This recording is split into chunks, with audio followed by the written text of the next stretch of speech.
Patent hormones पे एक और न्यूज है, बट डोंट वरी, ये वाले में न्यू थ्योरम है, ये वाले में थोड़ा डिफरेंट एंगल है to talk about. Have you ever wondered why a company would willingly pay more for something when a cheaper option is available? Sounds irrational, right? But today's Strait of Hormuz story gives us a brilliant answer.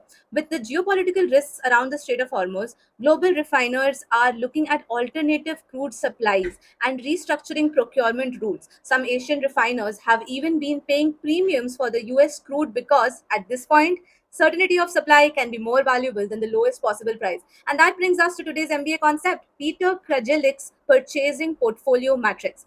Now, don't let that fancy name scare you. The idea is actually very simple. So it's Kraljik who says you shouldn't manage every purchase in the same way. Ask yourself two questions. Number one, how important is this purchase to my business? Number two, how risky or difficult is it to secure it?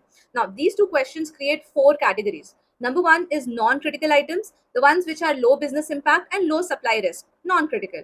Think printer paper for an office. Plenty of suppliers, easy to replace. Don't waste management bandwidth here. Automate or simplify in this case. Second is the leverage items, high finance impact but low supply risk. For example, a company buying huge quantities of standardized raw material where the multiple suppliers are available. Here you have the bargaining power. So what do? You negotiate in this situation and compare the suppliers, negotiate the prices, and use your purchasing volume. Third is the bottleneck items. These are the ones which are the low, which have low impact, financial impact, but are high supply risk.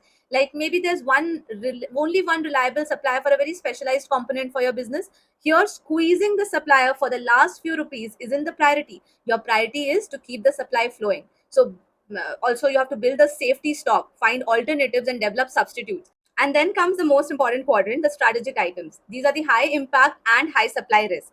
And this is where today's oil story becomes fascinating. For a refinery, crude oil isn't just another purchase, it's a critical one for its operations. So imagine you are the procurement head, and supplier A says, I'll give you the cheapest crude. Supplier B says, I'll charge a little more, but my supply comes through a different geography and gives you greater certainty. Which one would you choose? If you're thinking only about the price, then you would choose A. But if you're thinking strategically, you would choose, or ask yourself at least, what happens if the supplier A suddenly can't deliver? Because having or saving a few dollars per barrel means a very little if your refinery faces a major operational disruption. और यही कार्जिक की real lesson है. Don't optimize every purchase for the price. Match the procurement strategy to the risk. And for strategic items, company may need long-term contracts, supplier diversification, alternate supplier corridors, safety buffers, and contingency plans. So the Hormuz story isn't just about oil. It's about how companies manage dependence and uncertainty. And this is extremely useful for your MBA interviews and GDs. Imagine an interviewer asks you, should companies always choose the cheapest supplier? Your answer should not simply be no. Say that the procurement strategy should depend on both the profit as well as the supply risk.